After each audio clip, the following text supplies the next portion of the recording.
Yawe Nzambe ayoki makelele ya ba Congolais. Félix Tshisekedi azolanda ba intérêt na ye. Kabila azolanda ba intérêt na ye. Nanga azolanda ba intérêt na ye. Mokonzi ya bani na Nzambe. Ici je parle de Félix Tshisekedi. Ngabo maradi. Mais azako tant a progressé à koti mabe. Tant a koti mabe, ya moni ba retomber tout ça comme Batouana Misato, bazui plus de 100 millions d'habitants, il y a RDC en otage. Est-ce que l'État, ou l'État des droits, et comment tu as là-bas? N'abissez-le comment quoi? Gouvernement, ils ont commis ils ont tout de Babel. Félix Tshisekedi se concentre. Nakati na aventure. Mais tu vas à Koufa. Nana ebisi que l'élection en 2028 est rosale. Oh, nana ebisi l'élection de 2028 est rosale. Naye ko annoncer l'arrivée ya roi divin. Naza ko lobango tango midi poko. Tango roi divin ko ya. Oyo ako se retrouver na kati ya ba pratique ya mabe na kibonoki. Arrivé à roi divin, il faut quoi? Na butu ya le 2 février 2025. Tango ya wenzamba azali kolakisanga makambo wana subitement nazali komona papa Simon Kimbangu. Alobi yebi sana mokili mobimba. La bête ya Vatican. Très bientôt il va tomber. La bête de Vatican. Azako tomber parce que arrivé à roi divin, il faut na monde entier batu bako tomber. Je pense que j'avais prédit cela. Ce que vous voyez, ce n'est que le commencement. Tout compte dans le mois de mai, fin avril, tout compte dans le mois de mai. Il y a des dégâts. Il y a des dégâts. Et des dégâts énormes. Oh, ok, non. Tout le temps, on va dire que là. On est arrivé à la fin, merci beaucoup. Prophète Mike, Ekoki. Regarde. Eza sidi le ba oyo basako boma ezali milimo nzambe.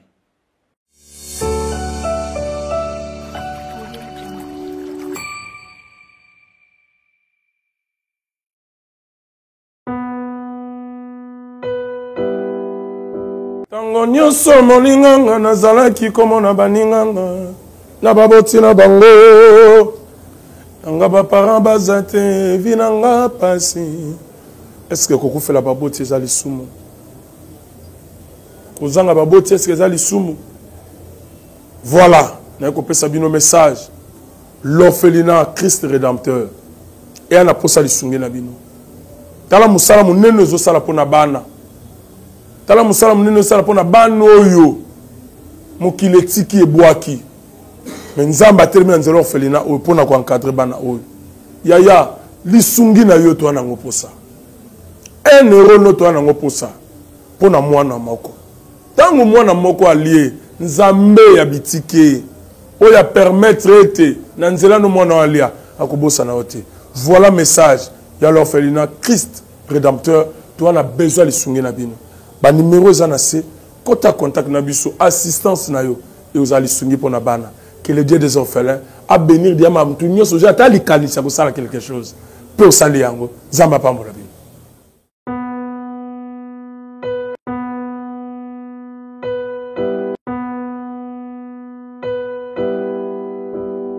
La réponse à nos questions, c'est une émission qui nous pousse à connaître beaucoup de choses.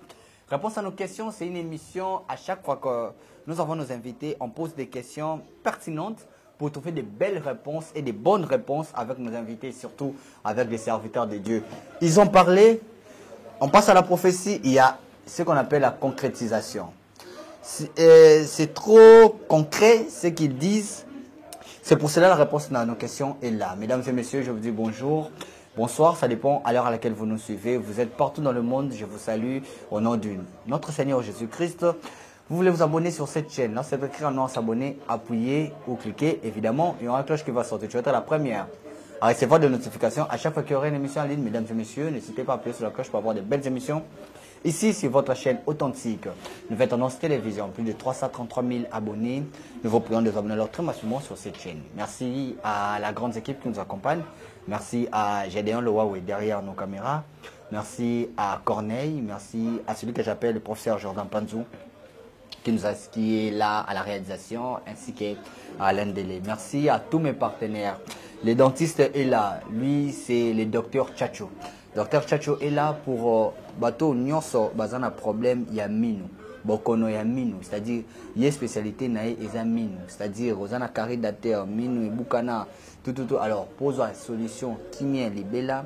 Contactez docteur Tchacho, appelez-moi, vous ne serez jamais déçus. Merci à vous. Merci également à Kaim Business, Maître Kaloubi. Là où vous êtes, je vous salue. Prompt rétablissement à vous. Je sais qu'à un moment, la santé dérange. La pression mot et place aux alliés, Maître Kelita, Kaloubi. Et sans oublier à celle que j'appelle la responsable, la plus belle, la plus tendre. Elle, c'est Silaboula. Silaboula, la louve noire, la femme du chef, la maman d'Adriel. Profite au max là où tu es. En tout cas, Brad t'aime beaucoup. Voilà. Il est avec moi sur ce plateau. Quand je dis réponse à nos questions, nous cherchons toujours à trouver des belles réponses à toutes les questions que tu naka. C'est un signe de l'éternel, mais aujourd'hui, on va essayer de poser des questions. Aujourd'hui, il y a un signe de l'éternel. Je ne sais pas où soit il va nous dire, Brad, j'avais dit, et voilà, et Koki Sami. C'est le prophète Mike. En tout cas, l'archange. Merci. Est-ce que les loyaux, tu as les solos, il y a l'archange? Tout le bâti, l'archange, déjà, baloba. Il y a moins comme Koki Sami. La personne beauté.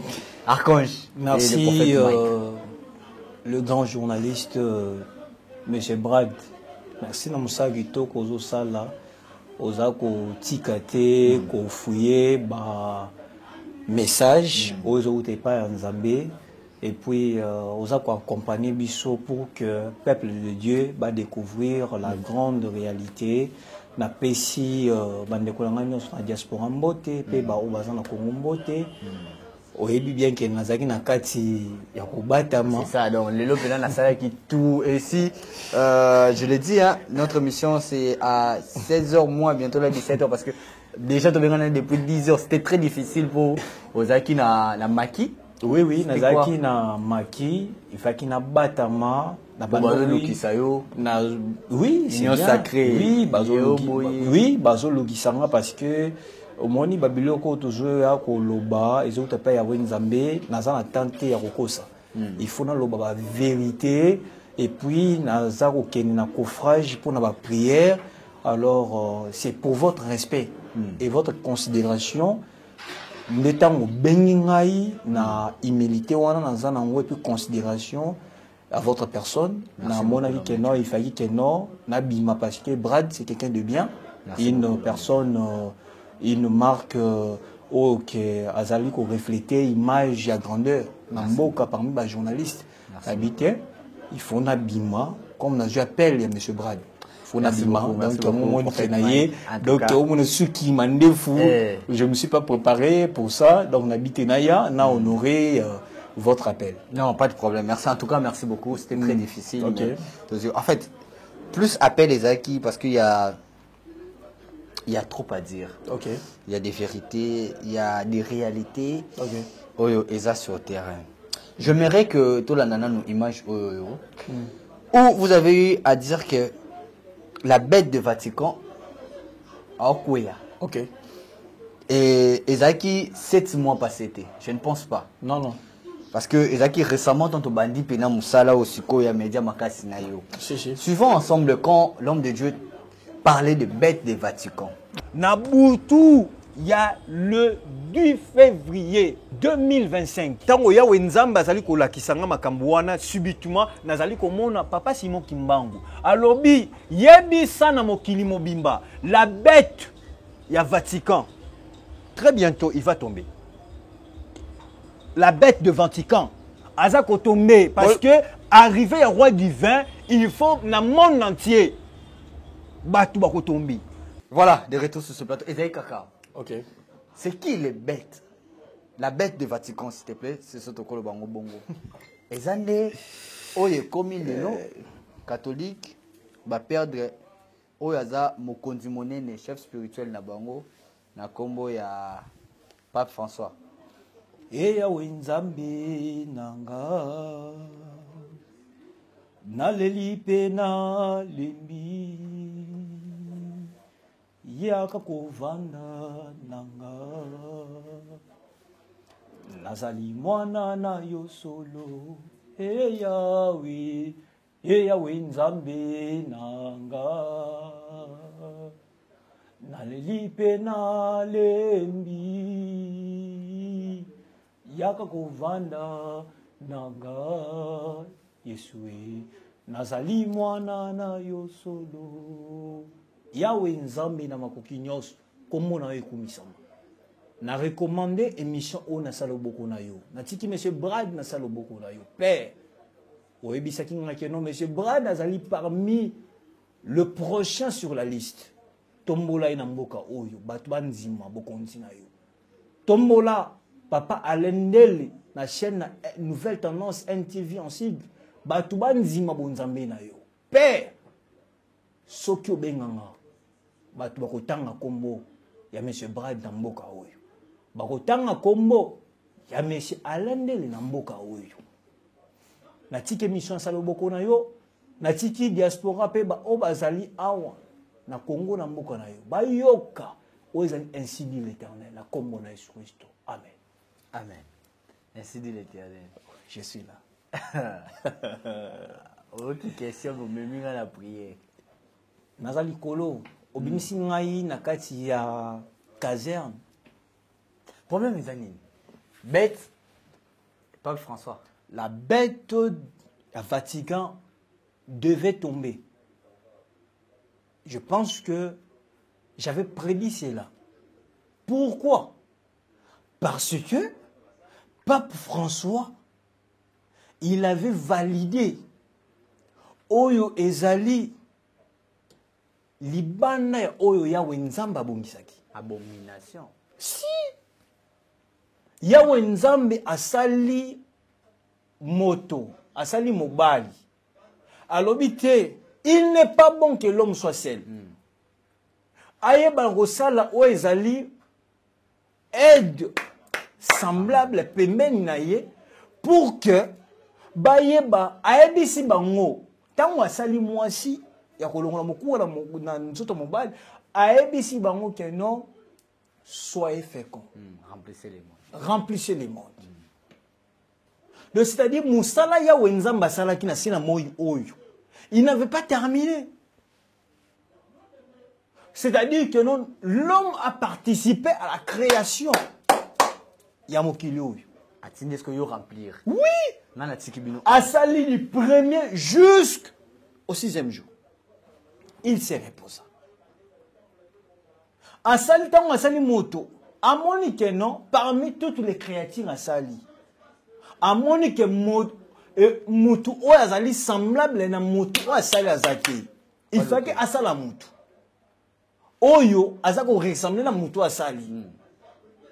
Yango moni keno yemoko Yahweh Nzambe tango asali mwasi apprécier mwasi. Mobile n'est pas eu quoi apprécier. Moi mobile n'est pas apprécié. Très bien. Ayebisi bango mibale soyez féconds et remplissez la terre. Mais mabe oyo Pape François asali aye ko légaliser a validé le mariage homosexuel, a validé le mariage yaba lesbienne. Papa, lokole salemaki na tango ya Noé et ko salema pe na tango na biso. Yahweh Nzambe akoboma mokilo na moto te. Akoboma le mususu te na mai. J'avais parlé de ça ici sur ce plateau. Que na yo ki makelele ya mai. Et la bête de Vatican va tomber. Et c'est comme ça. C'est comme ça. À valider, à jouir, à légaliser. Na qui maquille la maille. Tout la nana maquille la maille. Je pense que là c'était avec Alendele. Si, maquille la maille. Oui. Tout la nana en partie. Parce qu'aujourd'hui, ils ont plus sur le plan concret, c'est-à-dire oh le baki a mondé to meka ozonga avant to kota ba sujet na biso to landa po a continuer ni koloba mais très bien landa ngona to landa ngona na pour to zonga o continuer no place sur le bas très bien bête tombé partout au monde beaucoup monde il y aura des catastrophes beaucoup monde on a des catastrophes naturelles mais or ce n'est pas naturel ezali kana ya yawe nzambe likolo na mai oyo ke non ba il est belé et komelama ba mboka belé et kolimwa na carte ya monde et maintenant ba peuple wana ba koya ko vivre na awa na Congo tango ba koya ko vivre na carte ya Congo awa maintenant les États-Unis d'Amérique bientôt à ko perdre pouvoir na étant que le puissant du monde voilà makei la mai oui. Bête tombée. Oui. Oui. Alors, et arrivera il n'y a rien sous le cieux et le kwasika. Makamunyo se sema asina moi o le kwasika ezate. Na tango ya Sodome et Gomorrhe. Batu basala ki pe nenge to biso to za ko sala. Très bien. Ba boy ko yoka yawe nzambe. Basi na basi baza ko sangana. Mibali na mibali baza ko sangana. Ememi kana ya nzambe. Nde yawe nzambe asiliki nde abomaki mokili na ye ndenge moko pe lelo nayebi yo accent moko ezali sur l'homosexualité na makambo etali lesbienne bandeko nyonso oyo bazali na kati ya misala wana il faut baluka délivrance babima na misala wana parce que ici je suis en train d'annoncer chaque jour sur votre plateau que l'arrivée à roi divin, roi de la paix, ya mboka Congo. Oh. Makamu simana nini mais c'est vrai. Congo ni oyozo luga roi de la paix wana sima wana to China no sima. Mais nazo bisa makambo eza koya parce que biloko wana avant que ya il faut tout misa batu. Selon papa Simon Kimbangu. Alors bi que non avant que non le roi divin aya il faut batu babima oyo bakoza inspiré par le Saint-Esprit pour que baya ko lobela makambo on aza ko ebiso na plateau oyo que batu baya bako se repentir babima na kati na bozoba na homosexualité babima na kati ki lesbienne babima na kati makiona ba prophète makiona ba pasteur makiona ba évangéliste makiona babima na kati ya biloko baza ko ba pratique ba osala nesiko wana tango roi divin koya oyo ako se retrouver na kati ya ba pratique ya mabe na kibonoki na kati na magie na kati na soloka arrivé à roi divin il faut quoi je pense que na boko tanga kombo ozomona na boka na biso batu oya soloka ya makasi bazo quoi bata soloka oui omona ki moko ba katiak na biso basa ko quoi c'est-à-dire qu'arriver à roi divin, toza awa na quelques secondes. Mais moi, je ne parle pas de lui. Ne cite même pas. Nous avons un Dieu qui est le tout-puissant. Oyo, azako gérer, n'a pas invisible, n'a pas visible. Ne me parle pas de lui. Na seconde, il peut perdre sa vie. Mais quand vous parlez, Mambaba Maï, en tout cas, Moula, Nakine, c'est Betty. L'autre fois, les gens ont triomphé, on a menacé un cas. Vous obligés, soit au Lucapena place, qui t'a dit place, monsieur Soupo. Mais il y a des choses que le Saint-Esprit nous a déjà, il nous a averti que non, Naoki Makele les Amaï, il y aura des inondations. Ce n'est que le commencement. Ce que vous voyez, ce n'est que le commencement. Tout le mois de mai, fin avril, tout le mois de mai. Il y a des dégâts. Il y a des dégâts. Et des dégâts énormes. Oh, ok, non. Tout le temps, les gens n'ont pas encore pleuré. On va encore pleurer. Mais c'est quoi la cause? La cause, c'est quoi? La cause, c'est que non. Ici, je vous présente deux sortes de personnes. Ezalina mutu oyo abani na nzambe. Tanga abani na nzambe, azu succès, azu élévation, asundoni nzambe. Akoti na soloka. Ezalina mutu pe oyo ke abandi ye moko, ayebite ke non pe maza ko pe meza ya nzambe, il faut a recourir pa nzambe. azali continuer, azali tambola bonyama. Et il va finir mal. Des personnes wana. Yango makambo tozomona na Congo. Mokonzi ya bani na Nzambe. Ici je parle de Félix Tshisekedi. Nga bon maradi. Mais azako tant a progressé à koti mabe. Tant a koti mabe, yango moni ba retomber to za komona.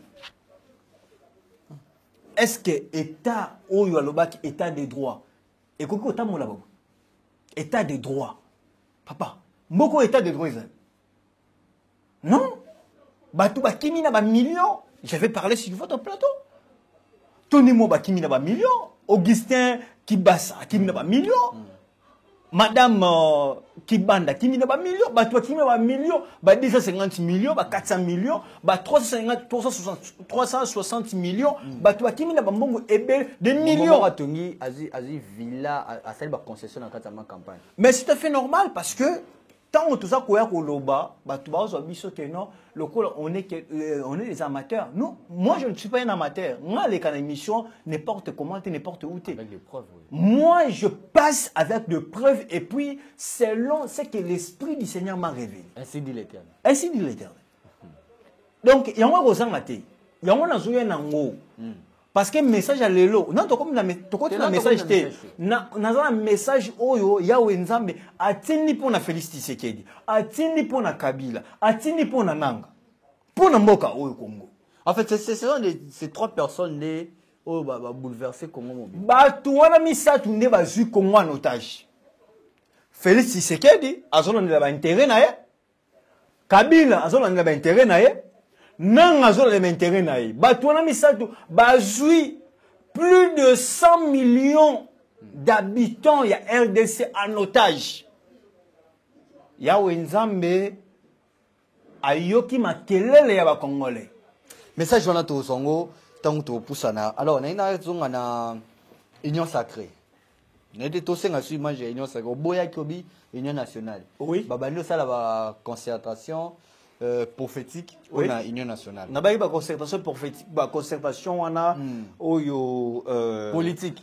Concertation politique oyo nani oyo ba pesi conseiller en matière de sécurité. En matière de sécurité, professeur Eberand, ça va échouer. Et ça a échoué. Ça a échoué. Vous avez vu, à part l'union sacrée, tant que nangai opposant à une consultation prophétique oyo politique oyo nani professeur Eberand, conseiller spécial en matière de sécurité, il y a chef de l'État Zarosal 0 sur 10 Kabunda boyi Fayula boyi Batouana nyonso opposition c'est boyi. Chose grave, Félix a koti a commis ko débauché batu ndenge Kabila débauchaki. À l'époque, il est pèse nezaki parti oyo babane koloba pour que bala tsabiso que non oui bangonne mutu bayebi mais tala lelo Bazi va présenter un monsieur là, il s'appelle si c'est Jeannot Moupepe, c'est grave. Moïse Katumbi a été, Kabila a été, Fayulu a été, Kabundu a été. Mais on doit le sommet bas à l'Union nationale. C'est qui a été. L'Union nationale il y a un mot que va ça. L'Union nationale, oh y on a 5 qui vont ça là et ça oh n'est Félix Akena ngote. Le problème est que la bloc yo ben l'Union nationale c'est ngama. Le problème c'est quoi? Le problème c'est quoi? Félix Tshisekedi ayoki oyo ainsi dit l'Éternel et pesa ki ngaite pona ya ko yebisai. Asali seloye. Yango moni que non consultation prophétique c'est 0 sur 10. 0 sur 10. Yo moni tanga opposant nani oayena opposition ayena. Nani? Fayulu a été. Fayulu a été. C'est qui kuna été. Kabila a été. Jean Kabunda a été. Mais Kabila ba tchai penate. Na lobi boye. Kabila na lobaki ba tchai été parce que tant on a lobaki que non selon le Saint-Esprit de Dieu que Kabila a un plan comme maléfique. Tous on a en place sur le plan maléfique à Kabila et puis tout mes gars parce que wabi PPRD union sur ça AFC M23 c'est plus bah tout il y a PPRD bah tout va travailler dans Kabila. Suivons encore en tout cas sur ce point place au Fana Bena. Très bien. Pour la union nationale ko boma union sacrée. Si, mais si. bateau il fallait ba quota. Si. Batouana ata moko to monité. Est-ce Ok. que union sacrée et union nationale et Rosalama ou pas suivant on se tout juste après. Commandant suprême Félix Antoine Tshisekedi dissoudre union sacrée. Dans la dissoudre union sacrée, moment de crise oyo a créé maintenant union nationale. A ça la appel na opposant. Moment oyo Martin Fayulu a rejoindre Tshisekedi yango. Ba prisonnier nyonso politique ba ko bima ba rejoindre union nationale. A kokotisa Denis Sesanga, a kokotisa Diomi Nongala. A kokotisa akobenga mwana mboka Frank Diongo azonga na mboka. Akobimisa Seth Kikuni na boloko bimisa Jean-Marc Kabundu. Akobimisa Mike Mukebai na kata boloko. Pour union sacrée et Koufi. Voilà, de retour sur ce plateau. C'est-à-dire, Très bien. Seth Kikuni, Oui, Jean-Marc Aboun, très bien. Moïse Katumbi, Nani Sousotanga, Kabila. Oui. En fait, tous ces gens-là en opposition à ta moko a été. Bah oui, attends, parce que avant Nani Félix Tshisekedi a lancé appel ou il y a consultation politique. Que gaffe ni na uta ko sala. Gaffe za ko sala za ko loba que non, lui il est garant de la nation. Qui peut lui empêcher pour changer la constitution? Erreur de Yohan. Mais c'est l'erreur. C'est l'erreur. La constitution va aussi me battre. Oh, alors que non, lui il est le garant de la nation. Non, on va empêcher pour que aille ba ko changer à changer constitution. C'est là où il y a le problème. Le problème, monsieur Brad, il faut avoir l'humilité. Même si tu es chef de l'État, vous ne dirigez pas des animaux, vous dirigez des gens, des personnes, humains. L'histoire de Kasavubu, ça vous dit rien. L'histoire de Mobutu, ça vous dit rien. L'histoire des musées de Joseph Kabila, ça vous dit rien. Personne ne peut rester plus longtemps. C'est un temps bien défini, bien déterminé. Félix Tshisekedi passera, mais la République ne passera pas. Lui, il prend maintenant la République comme son bien privé. Non, attention. Attention. L'Union nationale est là, Il gère bateau Nzamba Sali. Félix Tshisekedi a sali Moutouté. A sali Moutouté. Il doit arrêter ça. Il a l'orgueil en lui. Il faut atténuer l'orgueil. Plus qu'il y a l'orgueil, société civile ko ya faire rien ndengeni. Banganga nzambe nyoso yambi na consultation politique wana et pas conseiller na professeur Eberand. Ce sont des serviteurs de Dieu au baza corrompus. Na okena ngota. Baza corrompu. Quand j'avais parlé sur que parti social Yasenko ezali parti social Yamabe. Batchaki tembe le souken. Batama tamoli la bavio par-ci par-là. Au qui était révélation mon place de Magi. Na ba état moussous. Regarde. Monsieur Brad, ngana koki komi kumisate. Je suis le cadet de tous les prophètes Yambokao. Mais na tchalo lito inanga pelis nanga et pas ya wenzambe. Ndenze muna imbaki. E ya wenzambe nanga. Naleli pe nalembi yaka kovanda nanga nazali mwana na yo solo. Moi je suis bien formé. Moi naza mutu ote ke ba zui lo babo te moi naza bien formé et pas il y a évêque Jean-Patrice Bosoki. Roger Baka kulutu nangai aza formé na archange na bimina ye na lignée moko. Nakobanga ndenge nini biso lo ba ozali ainsi dit l'Éternel. Na pesi kutu mote na révérend pasteur Mabs Kumu depuis Londres. Wazali leki ya papa nanga oyo aza formé et pas ya papa nanga. Biso to tamulaka boye tout droit. C'est là où Roger Baka kulutu nanga place à Bimeli. Na les archanges. Donc Mboka est un molimabe. Tshisekedi azako luka intérêt na ye. Kabila zo luka intérêt na ye. Nanga zo luka intérêt na ye. Intérêt zani. Yo kanti intérêt zani. Ayebi que non dans 2 ans awa Tshisekedi faut que non mande sila. Il prépare son offre. Kabila za na posa keno azongela na machine. Nanga ayebi keno ne minute oyo ke Félix Tshisekedi azui abotoli ozaki ba concession minier na ye. Fezonga. Azui akangi bandeko na ye. Banda kuna ye biloko na ye nyonso Fezonga. Azui minduki akei. Tala nanu, est-ce que ancien chef de l'État Oya Vandi a dirigé Mboka pendant 18 ans. Est-ce qu'Akoki Kozon Minduki pour combattre Mboka na? C'est ça. Est-ce que Moutou Oyo a eu à gérer institution indépendante? Ya Mboka, Seni. Akoki Kozon Minduki pour na Mboka na? Des intérêts égoïstes. Mais c'est comme si il y a un angle sur roche. Parce que pouvoir wana ezali pe ka trio wana. OK. Triangle wana. OK. Kabila en tête. OK. Seni Bapesi. Nanga. Moutou Bimisa. Fachi. OK.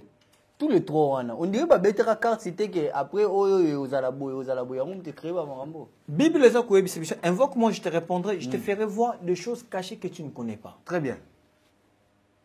Yahweh Nzamba permettant nazana mandat oyoke moi je suis botate na moni place makamune batami pe na bondeli aboti Très bien. moi je suis oya balakate muto musale kangami mutu oya zora toujours ba échec na vie nae mutu oyo keno c'est-à-dire que non amituni keno est-ce que ngana vie na kozwa nganzamba pesa nga lisu ya komona pe koyoka. Très bien. Pe mandat ya ko délivrer mutu. Félix Tshisekedi Kabila nanga bayebi oyo bango basolula oyo ke ba kongomani bayebi te bazo mema biso na distraction batumisa tona bazwi mboka en otage batika Kongo kimia ezala Tshisekedi Kabila ezala nanga batika Kongo kimia D'abord Kabila a kozonga son pouvoir. Kabila kozonga na lobby bien plus jamais na mboka oyo itake président de la République. Notez en haut. Tshisekedi etikali 2 ans. Atika mboka oyo. Nanga kozoka mboka oyo te parce que le roi divin azakoya. Roi de la paix. Ekoya kolo Yesu. Bana ibakala maye. Bainge beni bakoya mbaye. Ekoya roi divin banani bakoya mbaye. Bakongomani bakoya mbaye. O esengo ekoya mawapi koya. Bazangi konzima bakozala na pasi. Bakongomani bakoya mbaye. Mais c'est Brad. Roi de la paix, voilà. Tala akokote la wapi zala na kimia yebo ya na mundo zala na kimia akoya na mundo kité parce que Yahweh Nzamba za ko établir ye azana na mundo kindegedi wana lobango ba simo mimo le roi divin na lobi bien omoni kulutu nanga Roger Baka tant na lobaki ke ba congolais ba perdre repère Natanka premier repère j'ai parlé sur Simo Kimbangu kulutu nanga wana Roger Baka mbote place aux ali asa ko lobela nini c'est Kimbangu te ça vous dit rien. Repère à Liboso Kimbangu. Repère à Liboso. Kimbangu. Dans lobby boy, il a prophétisé que l'homme noir, il doit dominer sur l'homme blanc. Ne pas comme ça koya. C'est le pape, faut battre pape noir. Na batcha pape noir. Makamuna bango kutu talinga ikutu te. Et voilà te. Et talinga ite. Parce que boye bité makabe batem na Vatican. Bino mona na Vatican boy. Mais spiritualité boye bité. Nini chapeau wana omona papa la taka boy biloko ba comment likolo ya papa ya chapeau wana. Donc c'est pour vous dire que non nenga wana il fallait que bête ya Vatican a tombé parce que roi divin zakoya ba tunyonso o bazali na kata soloka ba se repentir. Repentez-vous pasteur, apôtre, évangéliste, prophète aux na kata mankiona repentez-vous. Bande konyonso o depuis Kabila nazoloba ana Kabila mama Olive mama Sifa mama Marti Félix Tshisekedi, Maman Denise, Anthony Tshisekedi, Fanny Tshisekedi, bozongi sambongo à l'État, oboyibi. Nazo ebisa yo, eza ainsi de obeninga naza kata mabondeli nanga. Bazongi sambongo bayibi na mboka oyo. Kongo na souffrir. Bazi ba bomi ba jeune oyo 18 ans chômage. 7 ans encore chômage. Mbongo Kabila yibi na maman Olive. Mbongo Tshisekedi yibi na maman Denise, na maman Marthe. So ba sa ba société. Yebisa ngai, est-ce que ba société wana ko engager ba jeune te?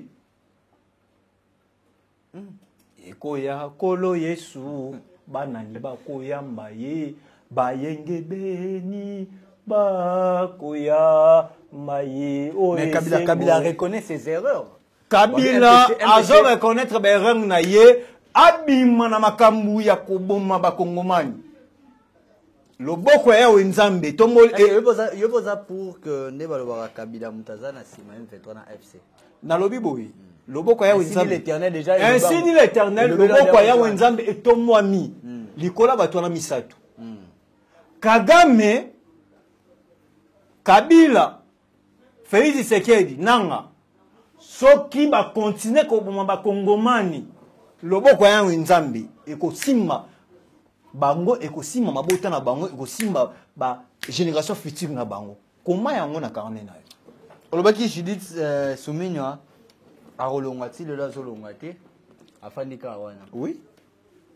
Na lobaki que non. Mais problème est que non. Moi j'amène le message de l'Éternel. Je me limite par là. Soki que non ba oba sa ba exécutif ba yoki yango ya mboka. Ba saleli yango gloire à Dieu. So ba saleli yango te. Nga etalinga ita. Moi je déclenche des messages venant de Dieu. Ba cause ça. Mais kasi tango kasi je dis sumino e wana bomi goulage. Au moins yango te. Au moins yango na ba réseaux société. Au moins yango ta bomi procès ezo leka kuno au moins yango te. Na lobaki que non madame wana za incompétente. Et elle a fait la honte que tous en moi si ali bosso premier ministre mais yewana asani abomi mutu abomi roulage en plein service père de famille loboko ya wenzambe likola chez Judith Suminyo wana na ebisi bino bokanga yango ya wenzambe a fixé misu na e regard likolo ya Kabila likolo ya Félix Tshisekedi likolo ya nanga. Comment yango okomona makambo koya wana message faux aki nango na lobi bien na ça clair na ça clair parce que batu oyo likolo ya ba intérêt égoïste na bango ba bomi ba congolais okomona oyo ya wenzambe. Nous avons un Dieu qui est omniscient ayebaka nyonso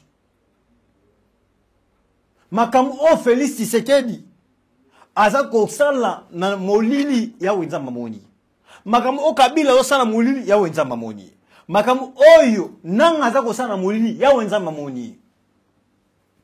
Nana ebisi que élection en 2028 ezala. Exact. Oh, nana ebisi élection en 2028 ezala. Na ye ko annoncer l'arrivée ya roi divin. Naza ko lobango tango midi pourquoi? So roi divin ko kota pouvoir. Mais yo eza makambo ya nzambe ngana yebite. Ngana zui yango na ya ko annoncer. Ça accepter non loi zananu. Oh. A démissionné, il est incompétent. Na lobby yango, eza ba propos na ote. J'assume mes propos. A démissionné. J'assume mes propos. Tanga nenga mbula beti papa. La émission monsieur Brad. Félix Tshisekedi place azali démissionné. Kabila tika buzoba na yoza ko sala ba congolais bazali ba nyama na ote. Nanga nzambe akufrape yo. En fait, c'est ça va congolais ça va congolais. Mais batu misatu wana, ce n'est pas les occidentaux. Et ça va occidentaux batu wana misatu. On est arrivé à la fin, merci beaucoup. Prophète Mike Ekoki. Regarde. Et c'est ainsi dit l'été. Ba oyo basako boma. Ezali milimo nzambe. Ezali milimo nzambe. Imaginez monsieur Brad. Bita na place na yo. Babomi yo babomi mwasi na yo. Mwana tikali batiki mwana. Moi, na ba condition nini, na événement ba moni ba bomi mwasi na yo. Nde biloko nanga za kosala. Nde biloko Kabila za kosala. Félix Tshisekedi se concentre na kati na ba aventure, mais batu baza kokufa. Ngana lukaka poste na mboka ote. Mais il faut qu'il y ait une union nationale pour union nationale à nini? Na biselo komoko. Gouvernement eza kobima oyo. Ezali tour de Babel. Oh. Comment y a un carnet? Tout ça, c'est caméra. Tour de Babel. Et il n'y aura rien à gouvernement Oyo. Parce que Félix Tshisekedi a koluka à faire plaire na union sacrée, a koluka à faire plaire na ba Oyo bazali kobima par-ci par-là. Tour de Babel. 2 ans wana ba koluka mutna muta koluka aïba na ndenge na ye pour que préparer l'élection 2028. Naza ko yebisa bango élection 2028 ezati. Ainsi de l'Éternel.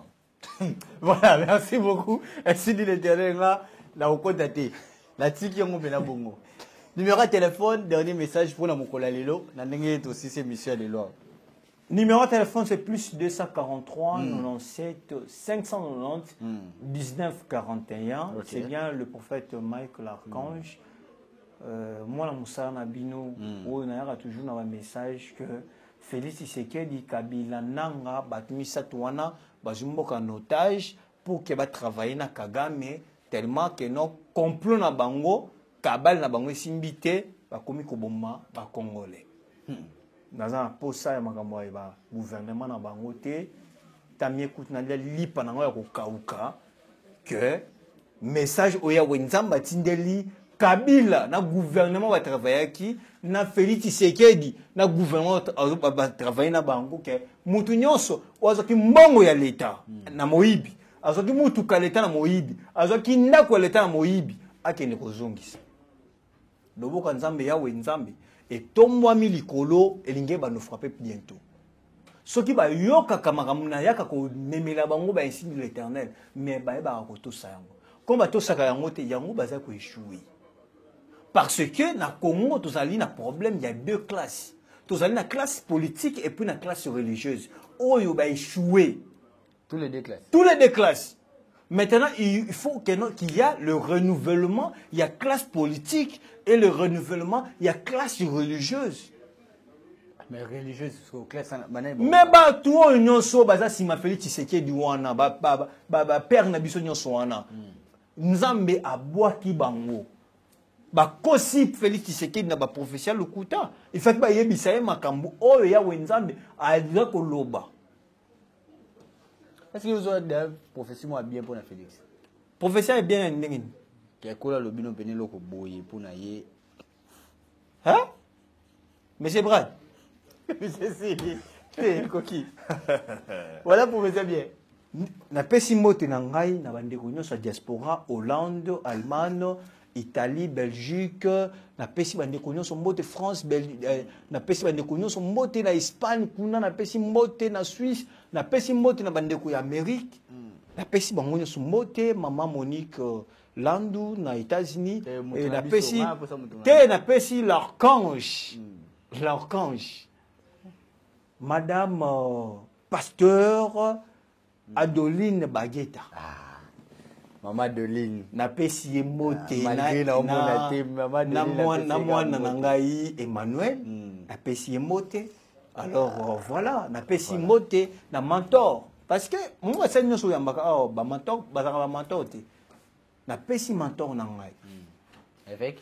Le patriarche, l'évêque Jean-Patrice Bosoki, a formé ezala révérend pasteur Mapskumu, ezala formé Roger Baka. Kouloutou Nangai et les autres, il est quelque part, il se cache. La Pessi Mbote. La maman Bope Sabine, famille Bobi Mabosok, la Pessi Mbote. Voilà, merci beaucoup. Mais, on est arrivé à la fin. Il est la fin de l'année. La Pessi Archange Mbote, Jofiel Bosok. Ah, na maman naïe. Nous avons pas mon mais pour clôturer, la Pessi, moi, on a Mbote. Adriel. Adriel. Archange. Adrien est archange. Fin du mois, awa, maman na événement. Voilà, bisognos tout, bah, ça colite aux alawana. Pour Monsieur Brad, c'est quelqu'un de bien. Et il n'a pas ici Maître Kaloubi. Maître Kaloubi, Motenao. Alors, à très bientôt. Très bien, merci beaucoup. On était avec le prophète Mike. En tout cas, il parle avec son cœur et c'est ainsi dit l'Éternel. On va pas commenter sur ce point. C'est ainsi dit l'Éternel. En tout cas, pas ses alliés. Merci, pas ses alliés. Pas ses alliés. Portez-vous bien. Au revoir. Merci beaucoup. Merci, Banakin, Bana monde entier. Maxi bien-être. Sougala café. Logo na mêlé logo mais logo ezamabe. Il y a bien pour na panne technique mais ko sale la on ndenge mabe te sale la ngo pona mama. Ba célibataire to lingi bino ate. So maka boma mokolo bala. Pourtant mzo ba produire ngo sute. Maxi bien-être yango yo. Lukango benga ndeko nanga alendele ye mutu ayebi esika ko fournir yo autant que tu veux $35 et belé na kati sobo melika moko de jour bien mais hémorroïdes banini tout ça bilialia vanda musala banini et réparer yo système ya break et réparer yo pe fonctionnement ya break de break donc et pe son fonctionnement ya bien to comme ba congolais toujours gagner ba match on va défaite pas technique en plein match, c'est pas bon. Zongela et loco. Nana c'est éviter de dire surtout ba pasteur, bodingo mela boyawa. Bo benga pena alendele na numéro na e pour bo benga pour bo loko. C'est important. Traitement poison anti-poison yango yo. Ne ba mususu mela ngo avant kende obima, o mela ngo. Ça des jours atabate le loko. Moi cuire mon corps c'est bon. Oyope anti-poisson. Donc, ce qu'on attend, ils ont la carte. Et l'on l'a. Alain de Mikolo somme. N'habité Mindela, on va payer Biloko. Pour Biloko, on va vendre solo. Mikolo, va tirer à poisson à toi, la famille, à tous les problèmes, à moutouté, jalousie, car. Donc, va produire en wana, il y a anti-poisson, oyopé anti-poisson. Donc, benga Alain Dele, à partir d'ahí, à Ibneni, ou à Ozouango. Nous amenons à Pambolabino. Mi bate lambo ke komi biete batwa komi na jalousie oyo tozo comprendre de souté bana mike bazo kufa mikolo bazo kufa ba otiana bana bébé ba poisson donc toujours zala nanti na ndenga na nga na ndako c'est bon que Dieu vous bénisse.